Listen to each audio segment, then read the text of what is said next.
Hey there, and welcome back to another video here on Pretty Functional Plans. It has been a while since I have said that video introduction. If you have been subscribed here on this channel since I started it a few months ago, thank you so much for still being here. Anybody who's new here in my extended absence, thank you so much for subscribing and welcome. I'm hoping to become a lot more consistent on this channel with posting videos, and I will talk about why here in a minute. In today's video, if you can tell by the thumbnail and the title, I'm going to be setting up my Q3 2021 planning system. So I wanted to do a separate planner for my quarter here in Q3, and I'm going to do the same thing in Q4. So if you're interested in hearing about that and just seeing me set it up, keep on watching.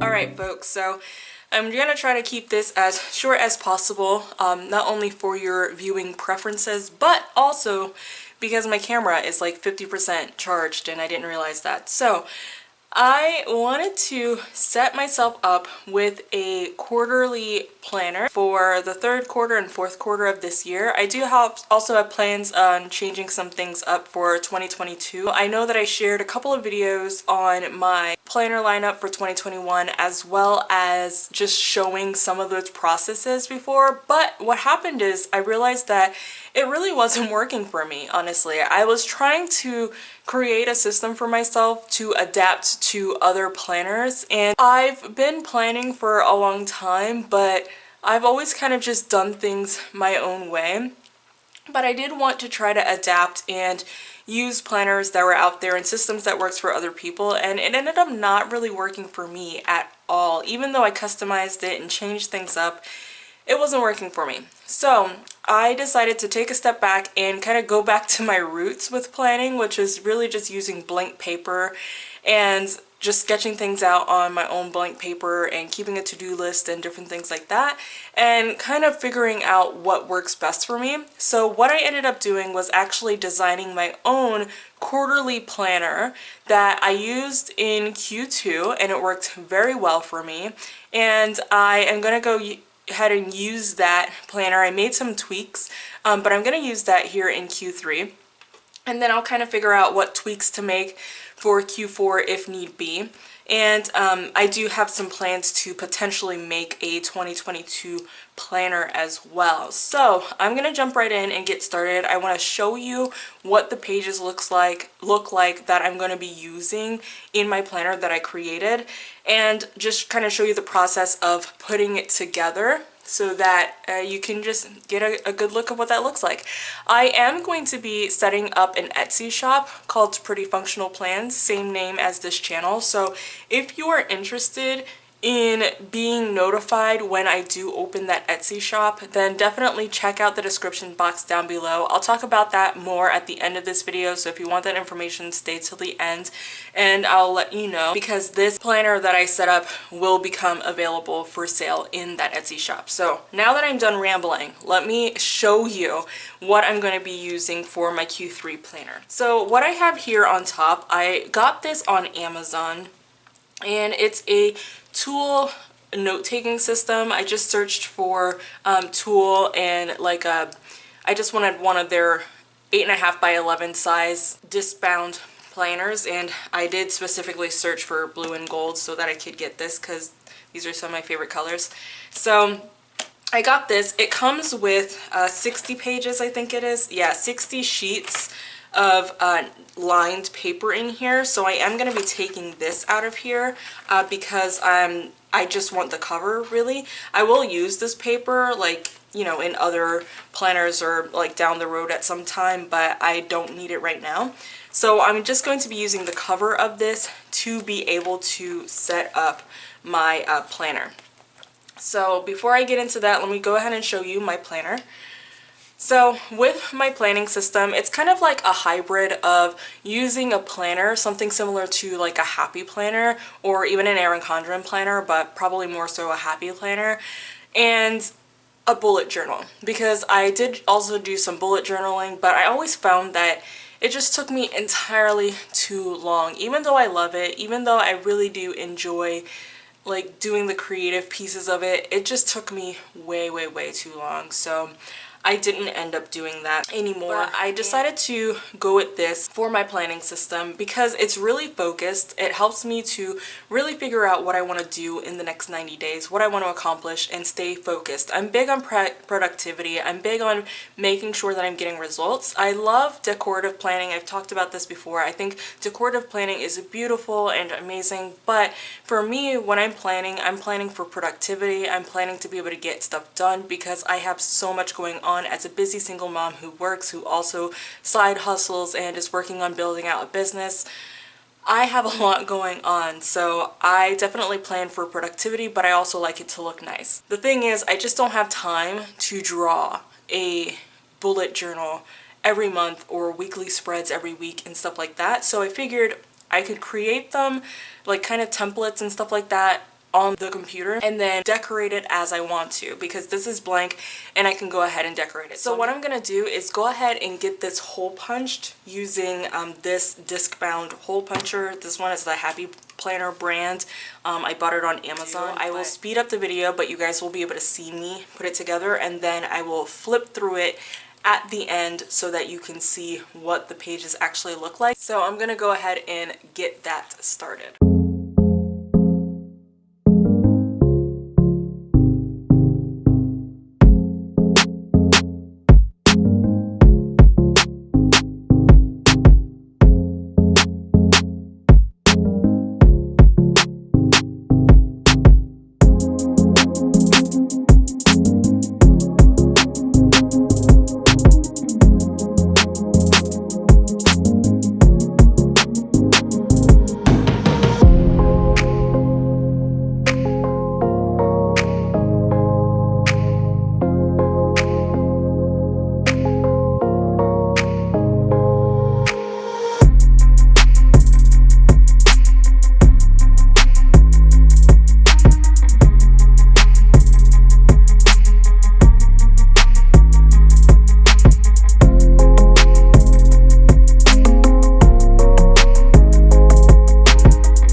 Alright, so I have everything all set up, and now I am going to do a blank planner flip through so that you guys can see what my quarterly planner looks like, especially if you're looking for something new and a new planning system that would work for you to both be creative but also save you time in terms of the setup and be focused and productive. So let's go ahead and take a look. So again, I just put everything here into this tool, disc-bound notebook cover.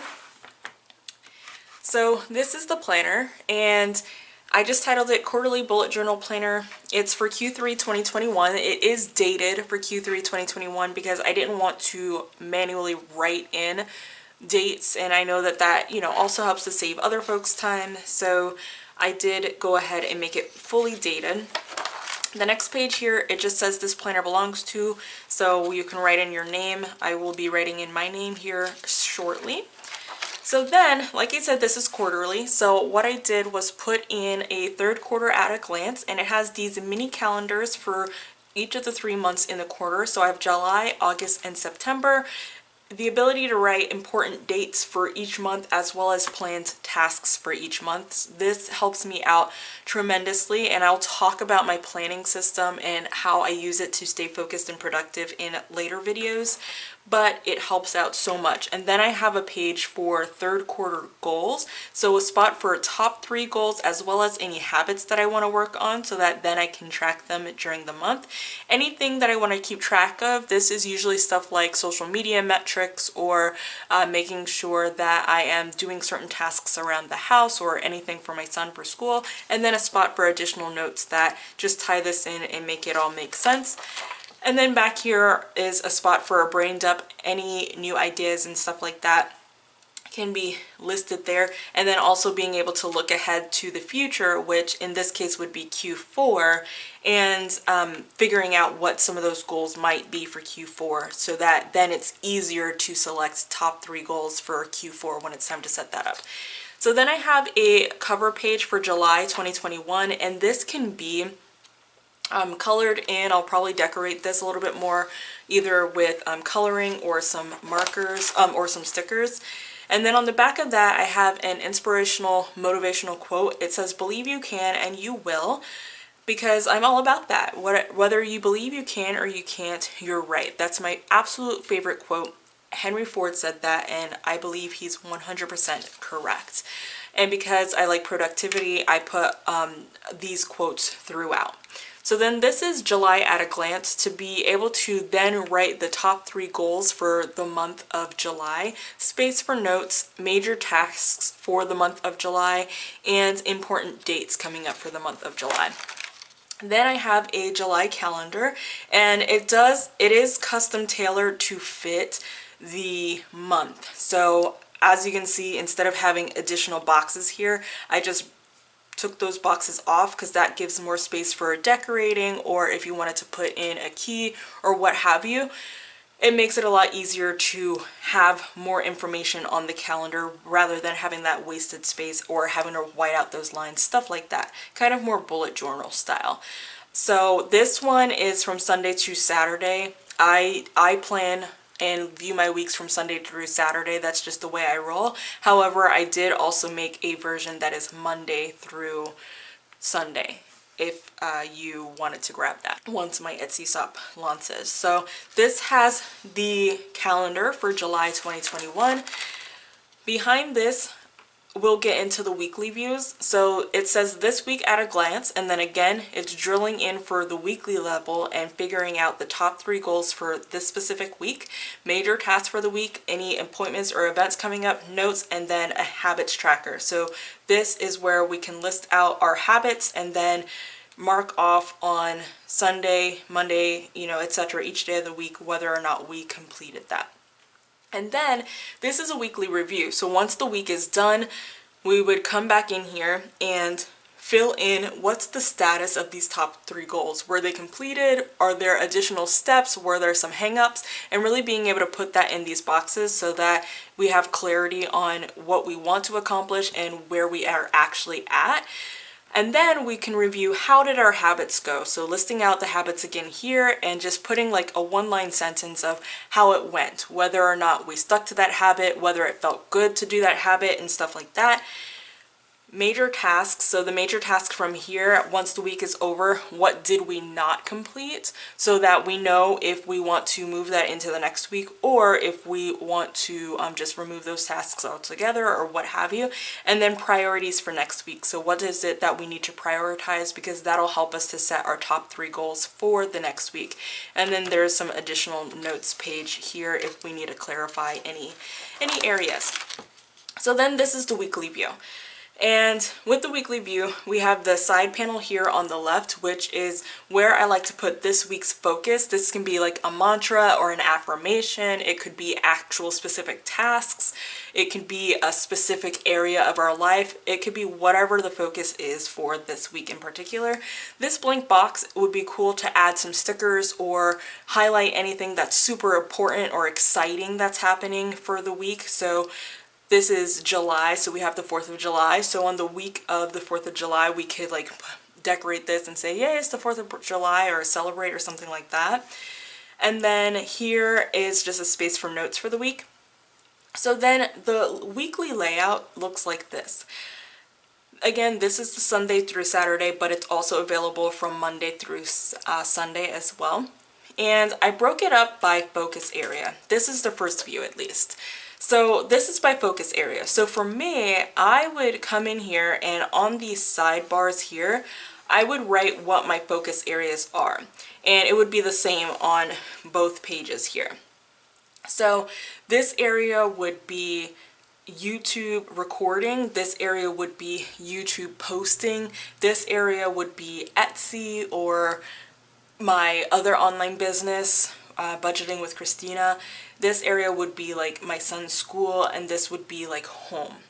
And I would break it up so that I can mark on each day what it is I need to get done by the categories of my life, if that makes sense. Down here, I can put additional tasks if they don't fit into any of my key buckets. And then up here, this is what I like to call my most important tasks. Sometimes I say the most important thing, but really it's my most important task. It's the thing that I absolutely have to get done that day to move the needle on my top 3 goals, or to move the needle on my focus area. Whatever is the most important task that I need to complete in that day, it'll come up here. So it could be something that technically would fit into one of these buckets, but I absolutely have to get it done, so I write it up here instead. But whatever it is, it's the most important thing. If I got nothing else done for the day and I got just this thing done, then I would feel like it's a productive and good day. So this is the weekly view. So I do have on here June 27th, 28th, 29th, 30th, because it's the first week of July here, or this is where July starts. It starts with 1, 2, 3 here. And I have it behind the calendar here. Something that always kind of was frustrating for me with using other people's planners, like the Happy Planner, is a lot of time these days would be in front of July, in front of the July divider, and that didn't work for me simply because it made it so hard for me to see my actual progress for the month of July, or for that month that we are actually in. So I brought this behind the divider and in front of the divider, depending on how you wanna look at it, and I'll show you what I mean in a minute. So then, turning the page, we get to another week at a glance and weekly review section here, and this is for the next week of July, which starts here, and that continues on for the entire month like this, okay? And then this ends July right here. So then at the back of July, there's a section for notes, and then over here August begins with the August cover page, again with some room for decoration and embellishment if we want to, and then another quote. It says, "Quit talking, begin doing." So then we have August at a glance, monthly setup and goals for August, and then an August calendar, again with the boxes gone here that don't need to be used, so that there's additional space for decorating or for planning purposes. And then we get right into our week at a glance and weekly review, and it's the same setup, weekly setup, but with space to plan our weeks and review our weeks to see how it went and be more focused for the next week. All right, so this is a good example. So this week here is the last full week of August. This ends here with Saturday, August 28th. So then if I turn the page, I do get into double-sided, the week at a glance and the weekly review again. But then I have August 29th, 30th, and 31. And then in gray, you see it's grayed out because this begins September. So it's September 1st, 2nd, 3rd, 4th. Technically, this is a whole week, so we want to be able to look at this week in its entirety as well. But in other planners, like I was mentioning before, I don't like that these 4 days would be ahead of my September divider, or my September section when September starts. So I have 1, 2, 3, 4 here, so that it's nice and easy to see the week, and you could plan it this way if you want to and just leave it there. But once we get to our notes section for August and then start September, we have a quote here, we have our September goals, we have our calendar, and then we jump right into our weeks. I also have this first full week of September behind the divider, so that you can decide where you want your weeks to fit. If you want it to be behind your September divider, or if you want it to be ahead of your September divider. But I just think that sometimes, you know, folks like it instead to be back here and not have it broken up, so I designed it that way. And then this quote here says, "If you don't try, you'll never know," which again is so true. And then September finishes up the exact same way with the weekly planning and then weekly review spreads, and then the weekly views. I will also mention that on the weekly views, this side over here is also left so that it could be a nice decorative piece over here, or it could be another task list or whatever you want it to be, but I use it for a little bit more decoration and embellishment just to make the page a little bit nicer. But that is it. That's my quarterly planner, and this one specifically for Q3. Like I said, this is fully dated and set up for Q3. If you are interested in being notified when my Etsy shop opens, so that you can get this as well as the one for Q4, because that'll be posted as well, then definitely go to the description box. My email address is listed down there. It's just prettyfunctionalplansjournaling@gmail.com. Go ahead and send me an email and use planner launch as the subject line, just so that I can make sure to put you guys in a folder and be able to send you the notification when my Etsy shop launches over the next few days. It should be launching by Friday, July 9th, and that will come with a really nice sale price for this Q3 planner, since Q3 has already started. So this will be quite discounted for the launch of my shop. So again, if you're interested, definitely send me an email. And this, again, I'm very much a focused planner. I like to be organized. I like to get things done, but I like to make it pretty as well. So I'll definitely be showing you how I use it, how I decorate it, and it has a ton of space. I like to use the blank boxes like this open here, because that makes it super easy to color it in and make it look you know, more pretty. I can color in here the headers here. I can decorate around here, use stickers, use mild liners or Tombows, whatever it is. So it'll be fun, and I'm looking forward to sharing with you guys how my planning works to be able to get things done, particularly on a quarterly basis. I hope that you enjoyed this video, and I hope that it gives you some ideas on how to set up a planner, and I hope that it also drums up some interest potentially in grabbing this type of planner for the next quarter and this quarter. Definitely let me know in the comments below what you've been doing this year. Have you had to also make some changes in the way you were planning? Have you also been kind of finding that you were trying to fit yourself to the planner as opposed to really finding a planning system that works for you? Let me know in the comments below, because I'm really curious about that, to see if I'm not alone in that, you know, and see if other people have dealt with something like that as well. Thank you so much for watching. If you are not subscribed, definitely get subscribed, because I really want to share with you all how this planning system helps me get so much more done. And you know, even if you don't grab the actual sheets, like, hopefully there's some key takeaways in terms of productivity if that's what you're looking for. So definitely subscribe so that you don't miss out on anything in the future. Thank you so much for watching. I'll go ahead and close out this video, but I will see you again in the next one. Bye.